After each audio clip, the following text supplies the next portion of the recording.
Hello दोस्तों, कैसे हैं आप लोग। आशा करता हूँ आप लोग बहुत अच्छे होंगे। आप सभी दोस्तों का स्वागत है आपका अपना यूट्यूब चैनल यूनिक एकेडमी पे। मैं राहुल कुमार। दोस्त मैं आज बात करने वाला हूँ ईवीएस के कंटेंट के बारे में। इससे पहले मैंने बहुत सारा कंटेंट डाल चुका हूँ। अगर आप वीडियो नहीं देखे हैं तो कृपया जाकर देख लीजिए। आज जो बात करने वाले हैं दोस्त, विभिन्न पदार्थों की पृथक्करण विधियाँ, बहुत ही इंपॉर्टेंट पॉइंट है। और आपको बहुत सारे पॉइंट इस ऐसे हैं जो आपने नहीं देखा होगा इसमें। ठीक है, तो आज मैं बात करने वाला हूँ इन सभी पॉइंट के बारे में। जैसे देख लीजिए, अवसादन, तलाघटन जिसको कहते हैं, निस्तारण, निथारना, ठीक है, निस्यंदन, छानना, ठीक है, अपकेंद्रण, वाष्पीकरण, द्रव शोधन, आशवन। देखिए दोस्त, ये सभी पॉइंट है जो एक जगह मैंने पॉइंट बना के लाया है। अगर दोस्त आप नए हैं तो कृपया लाइक, सब्सक्राइब एंड शेयर जरूर करें, क्योंकि बहुत ही इम्पोर्टेंट पॉइंट है ये ईवीएस का। देखिए, हस्तचयन, थ्रेशिंग, ठीक है, निष्पावन, पछाड़ना, उसके बाद चालन, चुंबकीय, पृथक कीप, प्रमाजी आशवन, ठीक है, चीज़ें जो हम करते हैं। देखिए, प्राथमिक क्रियाकलाप हो गया, द्वितीय क्रियाकलाप, तृतीय क्रियाकलाप, भारत के प्रमुख फसलों एवं उसके राज्य। इतने हमने पॉइंट आज लाया है दोस्त। अगर आपको थोड़ा भी सपोर्ट मिलता है तो ज़रूर आप लाइक, सब्सक्राइब एंड शेयर जरूर कीजिए दोस्त। ठीक है, एक दूसरे को हेल्प करने से ही कोई आगे बढ़ता है।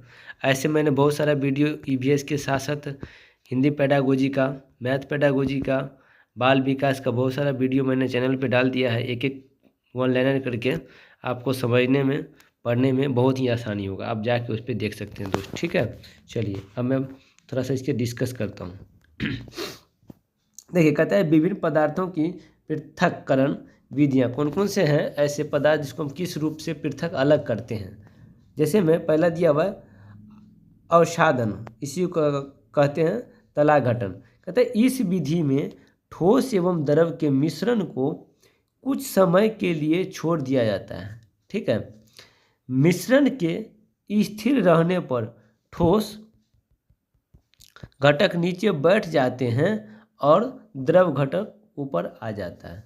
कहने का मतलब है कि यह विधि को हम जब अलग करते हैं किस माध्यम से, ठोस और द्रव। मतलब ठोस कोई वस्तु है और उसमें द्रव, मान लीजिए पानी है, उसको मिलाने के बाद क्या करते हैं, दोनों को छोड़ देते हैं। जब दोनों कुछ टाइम के लिए छोड़ने के बाद ठोस वस्तु नीचे बैठ जाता है, ठीक है, स्थिर हो जाता है जब पानी, तो ठोस नीचे बैठ जाता है और द्रव जो है ऊपर आ जाता है। इससे क्या होता है, हम दोनों को, ठोस और द्रव को अलग कर सकते हैं। इसको कहते हैं अवसादन तलाघटन विधि। ठीक है दोस्त, नेक्स्ट पॉइंट की मैं बात करता हूँ दोस्त।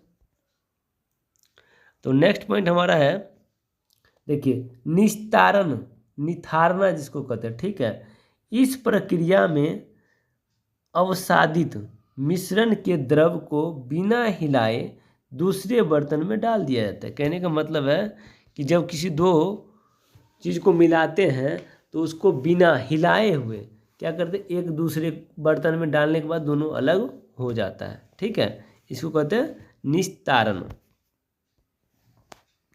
निस्यंदन विधि क्या होता है देख लीजिए।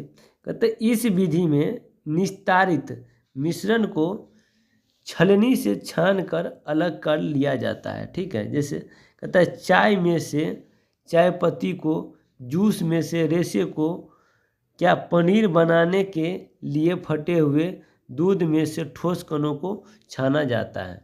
मतलब चाय जैसे हम लोग बनाते हैं तो चाय पत्ती छानते हैं दोस्त, तो चाय पत्ती और चाय क्या हो जाता है, अलग हो जाता है। इस विधि को हम कहते हैं निस्यंदन विधि, जिसको कहते हैं छानना। ठीक है, नेक्स्ट हम बात करते हैं दोस्त अपकेंद्रण। कहते हैं इस विधि में ठोस एवं द्रव के मिश्रण को बहुत तेज गति से घुमाया जाता है। मतलब ठोस और द्रव को मिलाने के बाद बहुत तेज गति से घुमाया जाता है।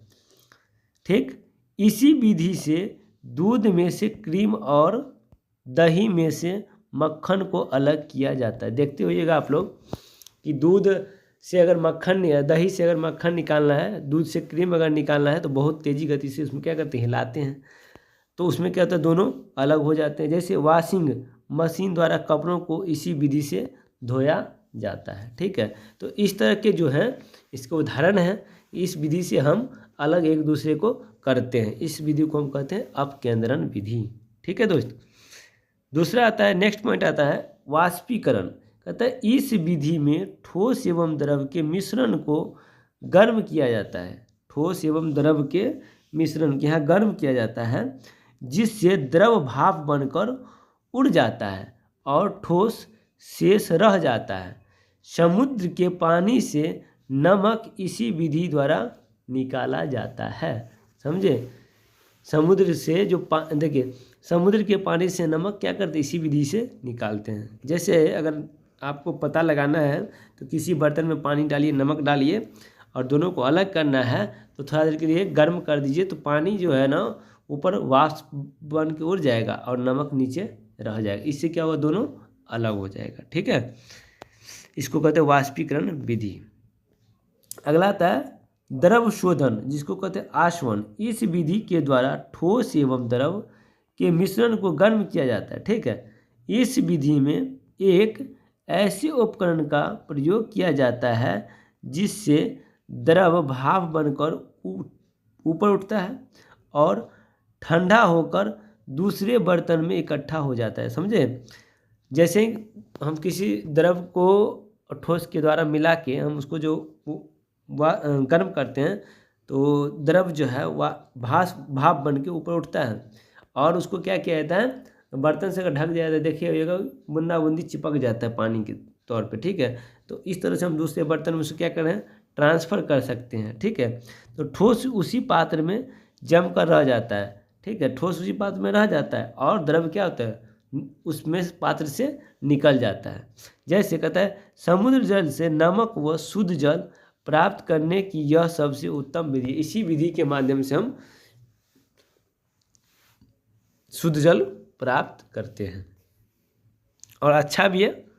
ठीक है, इस विधि को हम कहते हैं द्रव शोधन विधि। ठीक है, या आशवन विधि। देखिए नेक्स्ट आता है हस्तचयन। हस्तचयन का मतलब क्या, हाथ से चुनना। इस विधि के द्वारा अनुपयोगी जो उपयोग नहीं हो अवयव को हाथ से चुनकर बाहर निकाल लिया जाता है। ठीक है, इस विधि से दाल चावल आदि को साफ किया जाता है। जैसे देखते होंगे घर में हम लोग क्या करते हैं, जब खाना बनाते हैं तो एक बार उसमें हाथ से कुछ कंकड़ पत्थर रहता है तो उसको क्या करते हैं, चुन के निकाल लेते हैं। इस तरह की विधि को क्या कहते हैं, हस्तचयन विधि। दोस्त, इतना अच्छा टॉपिक आपको और इतना अच्छा कंटेंट एक जगह कहीं नहीं मिलेगा। ठीक है, आपको इतना हम अच्छा से अवेलेबल करवा रहे हैं। कृपया इस चीज़ को आप ध्यान में रखते हुए ज़रूर शेयर कीजिए ताकि दूसरे बच्चों का भी भला हो सके।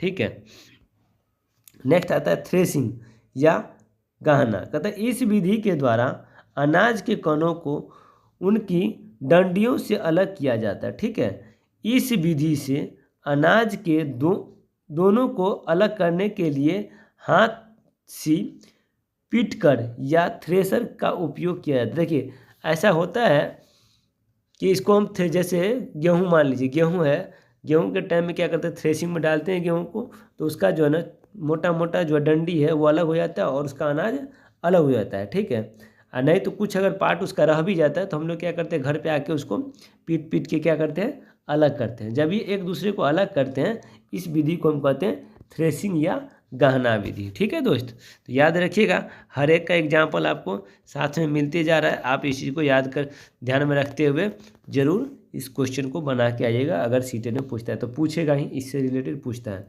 निष्पावन या पछाड़ना। इस विधि में हल्के, देखिए इस विधि में हल्के व भारी ठोसों के अवयवों को पृथक किया जाता है। ठीक है, इस विधि में हवा का प्रयोग किया जाता है, जैसे अनाज के कणों को भूसे से पृथक करना। ठीक है, कहने का मतलब है इस विधि में हम मान लीजिए पंखा चलाते हैं। ठीक है, पंखा चला के अगर मान लीजिए गेहूँ हो गया या धान हो गया, उसको हम कहते हैं ना अपनी भाषा में ओसाते हैं। जो छोटी छोटी पत्तियाँ रहती है, छोटी छोटी जो उसका पार्ट रहता है वो अलग हो जाता है और हमारा दाना क्या होता है, अलग हो जाता है तो मोटा वाला नीचे गिर जाता है और हल्का वाला थोड़ा दूर चले जाता है अवयव। इससे क्या होता है, अनाज और उसका भूसा जिसको कहते हैं वो अलग हो जाता है, दोनों पृथक हो जाता है। इस पृथक करने की विधि को हम कहते हैं निष्पावन या पछाड़ना विधि। ठीक है दोस्त। अब आता है देखिए चालन। इस विधि में छोटे या बारीक एवं मोटे अवयवों को पृथक किया जाता है। इस विधि में छन्नी जिसको कहते हैं चलनी का उपयोग विशेष रूप से होता है, जैसे आटे से चोकर, रेत व कंकर पत्थर को अलग करना। समझ गए ना, चालना इसको कहते हैं चलनी। हम लोग आटा चालते हैं, उसमें मोटा मोटा कण जो भी रहता है वो ऊपर रहता है, आटा जो है नीचे, छोटा पार्ट जितना भी रहता है आटा का वो नीचे गिर जाता है। इससे एक दूसरे को क्या करते हैं, अलग करते हैं। तो इस विधि के माध्यम से जो अलग करते हैं उसको कहते हैं चालन विधि। ठीक है दोस्त। अगला आता है चुंबकीय विधि। देखिए चुंबकीय जिसको कहते हैं पृथक्करण।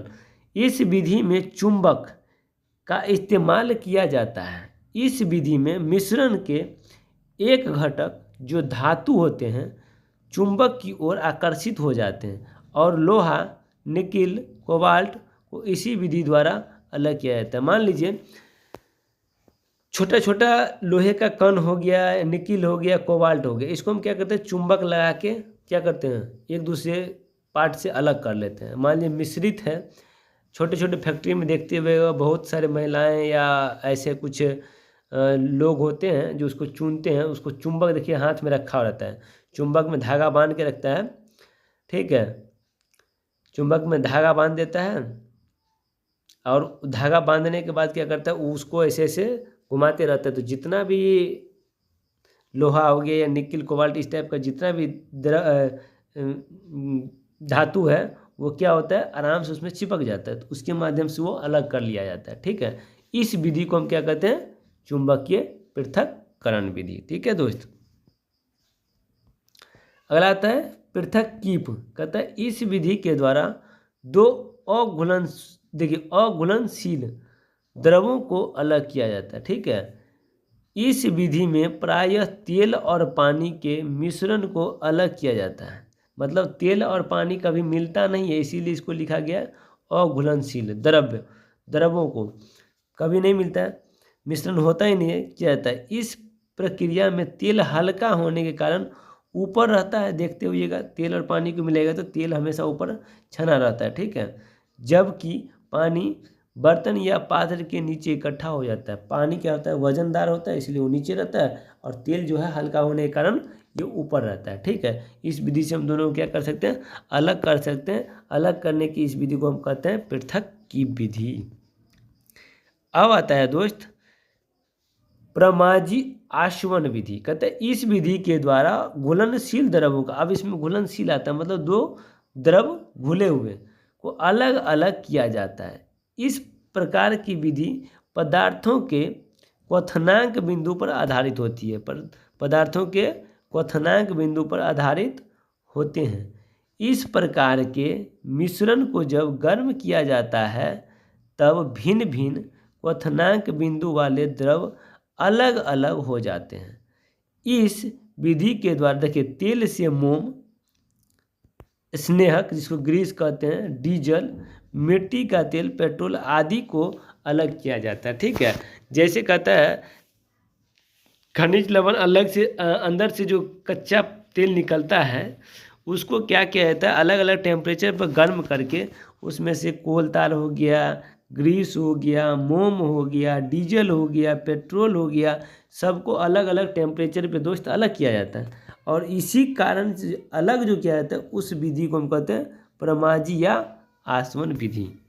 ठीक है, नेक्स्ट आता है चीज़ें जो हम करते हैं।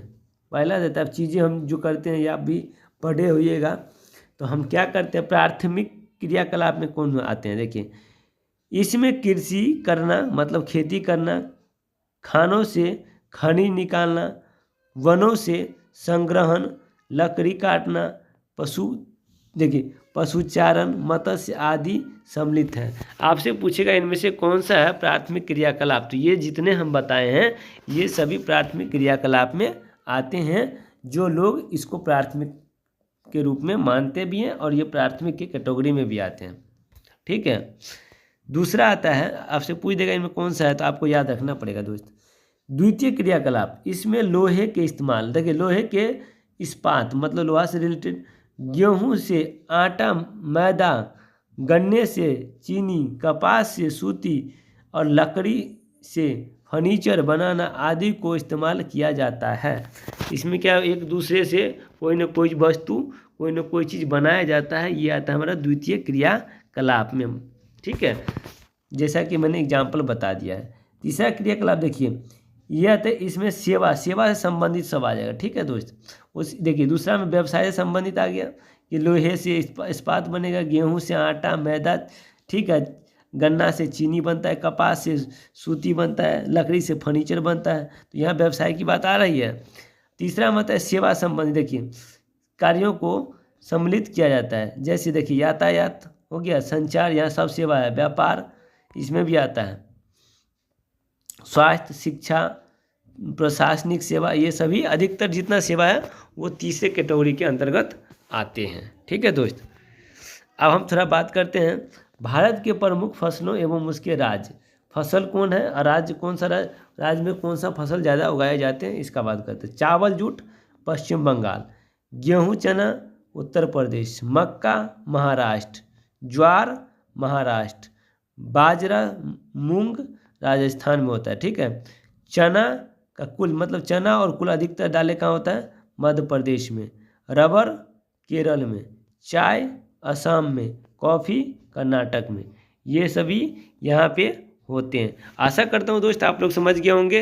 अगर थोड़ा भी आपको फ़ायदा हुआ है तो ज़रूर लाइक सब्सक्राइब एंड शेयर कीजिए। मेरे छोटे बड़े भाई बहन को भी के पास भी जाना चाहिए ताकि उनको भी फ़ायदा मिल सके। और कहावत में कर भला तो हो भला दोस्त, तो ऐसा नोट आपको जल्दी कोई नहीं देगा, न कहीं आपको मिलेगा। मैं एक एक करके आपको दे दिया, आप इस चीज़ को हो सकता है तो नोट कर लीजिए। ठीक है, और आप चाहेंगे तो एक से दो बार इसको वीडियो प्ले करके भी आप देख सकते हैं ताकि आपके जहन में आसानी से बैठ जाएगा। ठीक है दोस्त, वीडियो देखने के लिए बहुत बहुत धन्यवाद।